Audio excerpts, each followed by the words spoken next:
You ask Tiger to solve.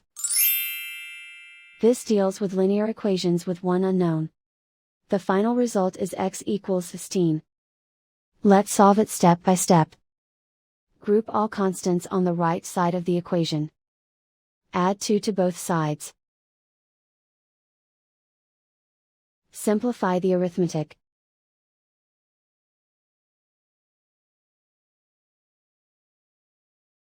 Isolate the x. Multiply both sides by 2.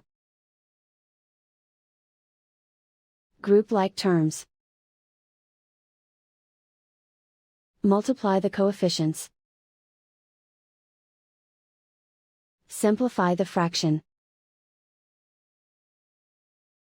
Simplify the arithmetic. And so the final result is x equals 16.